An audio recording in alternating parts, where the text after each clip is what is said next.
ადგილობრივი კანონმდებლობის წლის პირველი შეკრება და პირველად ჩაკორექტირებული მუნიციპალიტეტის მთავარი ფინანსური დოკუმენტი. საკრებულოს წევრებს აღნიშნულთან დაკავშირებით ზესტაფონის მერიის საფინანსო საბიუჯეტო სამსახურის უფროსის მოვალეობის შემსრულებელმა დეტალურად მოახსენა.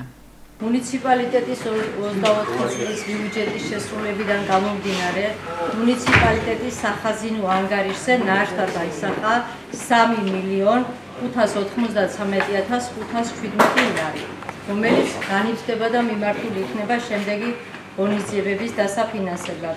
სახელმწიფო ფონდებიდან გადმოყოლილი ვალდებულება შეადგენს 1.55.674 ლარს.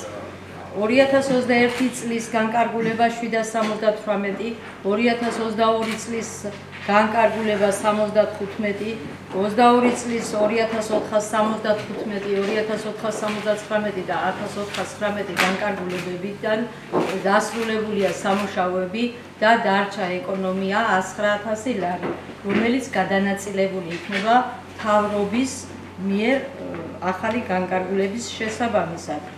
საქართველოს მთავრობის ხოლო რაც შეეხება 2024 წლიდან გადმოყოლილ სახელმწიფო ფონდებიდან ვალდებულებებს 2401 განკარგულება არის სოფლის მხარდარჭერი პროგრამა, სადაც გადმოყოლილი ვალდებულება არის 108,000 ლარი. სტიქიის შედეგად სალიკვიდაციო ღონისძიებების განხორციელების თაობაზე გადმოყოლილი ვალდებულება არის 699,000 ლარი. მოქალაქეთა ჩართულობიდან 12,392 ლარი. საქართველოს RGF-ის პროგრამიდან მთავრობის განკარგულება 2022-დან არის 13,867 ლარი. საჯარო ფინანსების მართვის რეფორმის ხელშეწყობის მიზნით განკარგულებიდან 32,415 ლარი. ადგილობრივი ბიუჯეტიდან გადმოყოლილი ვალდებულება და მიმდინარე ოპერაციები შეადგენს 2.527,853 ლარს. აქედან სახელმწიფო ფონდების თანადაფინანსება 25,487 ლარი. სხვა დანარჩენი ვალდებულებები და ოპერაციები 2.512,000 ლარი, საიდანაც ინფრასტრუქტურის ობიექტებზე მიმართულია 1.521,122 ლარი შემდეგი ობიექტებისათვის. ქვედა საზანოს შიმშილაკეთის გადასახვევიდან მდინარე ძუსის ნაპირის სპორტული მოედნის მოწყობაზე 72,886 ლარი. აჯამურის დასახლებაში სპორტული მოედნის რეაბილიტაცია 59,129 ლარი. სპორტული სკოლის საკანალიზაციო ქსელის მოწყობაზე 13,921 ლარი. აჯამურის დასახლებაში სკვერის რეაბილიტაცია 9,459 ლარი. სტიქიის პრევენცია 40,000 ლარი. გზების თოვლისგან გაწმენდა 58,900 ლარი. ვიდეო სამეთვალყურო კამერების სატრანსპორტო საშუალების სახელმწიფო ნომრის ამომცნობი კამერებისა და ზოგადი ხედვის კამერის მოვლა პატრონობის მომსახურებისათვის 673,404 ლარი. რუსთაველის ქუჩის მიმდებარედ ტროტუარების რეაბილიტაცია 111,687 ლარი. აღმაშენებლის ქუჩაზე გაზონების რეაბილიტაცია 168,596 ლარი. ბიბილაშვილის ქუჩაზე, გასლანიკაშვილის ხიდთან რუსთაველის ქუჩაზე წრეების რეაბილიტაციაზე 10,770 ლარი. ბეღლებში ჭაბუას ელეზე სამანქანო ხიდის მოწყობაზე 108,350 ლარი. კეთილაძე ზაქარიაძის ქუჩაზე საფეხმავლო ბილიკის დაზიანებული მოაჯირის რეაბილიტაცია 8,471 ლარი.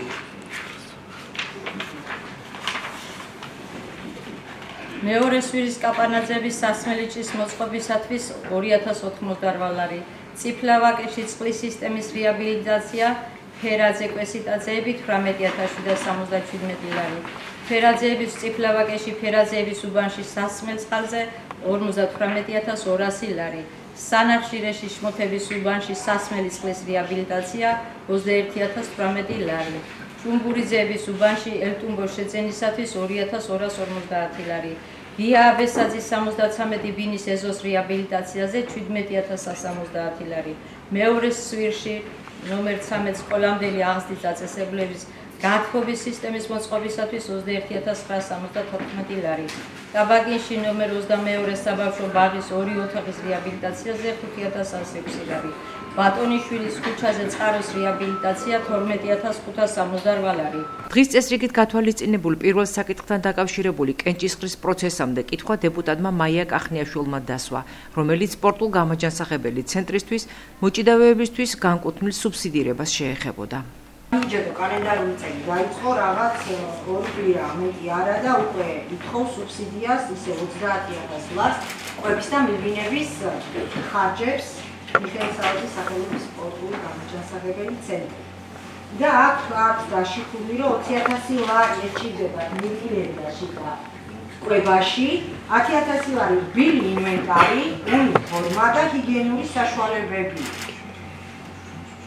რატომ არ იყო გათვალისწინებული დაგეგმილი 2024 წელს, როცა შემოიტანეთ 25 წლის ბიუჯეტის მოთხოვნა და რამდენადაც მე ვიცი 2024 წელზე მეტი გაქვს 25-ში დამტკიცებული ბიუჯეტი და რამ გამოიწვია, ანუ წინასწარ რატო იცით რომ დაგჭირდებათ ეს სამივლინებო თანხა, კარგი ფორმა მესმის კი ბატონო, შეიძლება გადათვალე და ვერ ჩაედიე. ან სპორტსმენი დაგემატა და ან წარმატება მეტი მიიღი ამ ორ კვირაში, მაგრამ ჯერ არ ვიცი.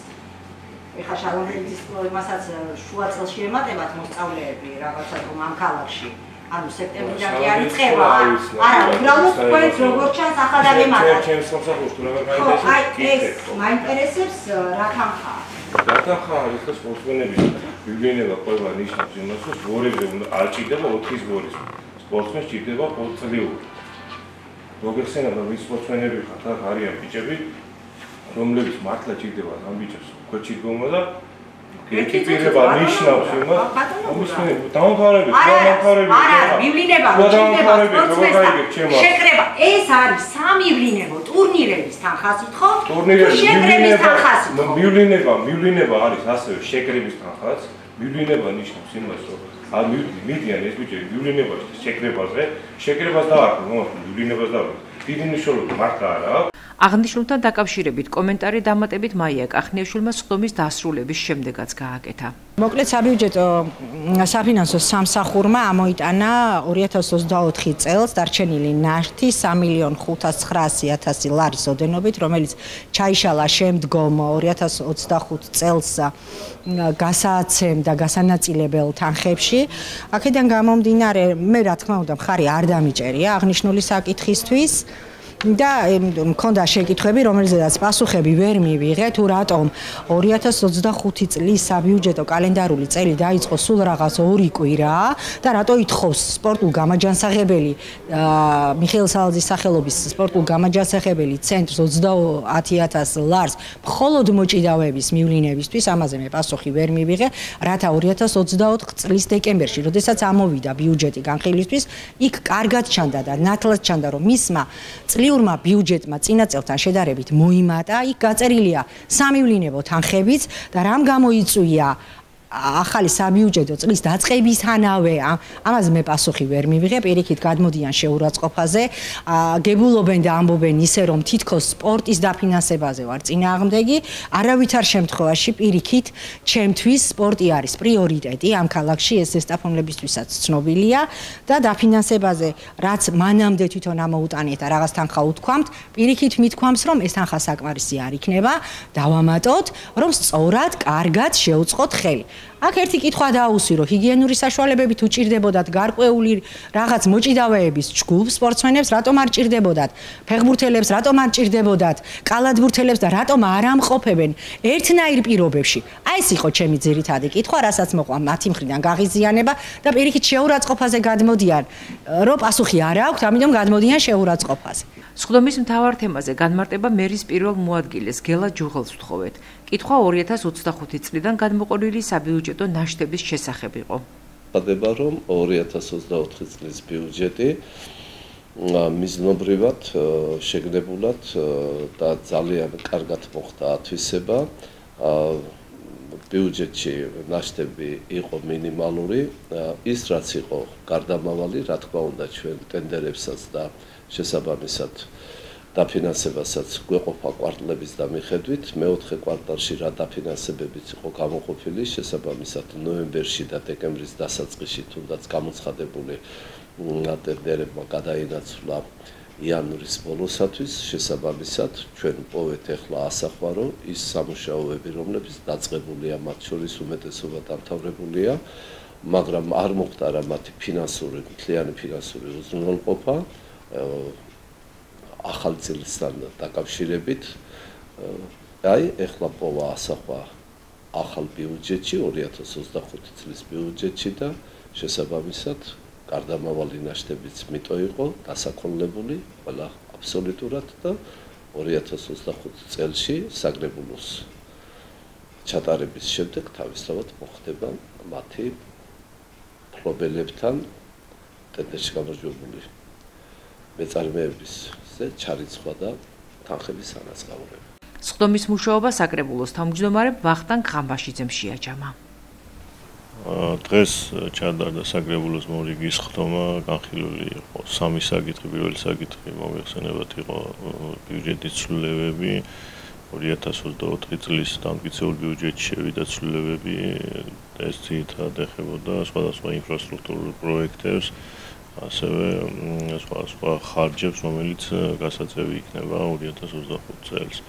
ასევე იყო საშტატო ნუსხის დამტკიცება, კანონები მოიხსენებათ, კანონში შევიდა ცვლილება და ამასთან დაკავშირებით მოვახდინეთ ამ ცვლილების შეტანა და დავამტკიცეთ საშტატო ნუსხა როგორც საკრებულოსი, ასევე მერიის სამსახური.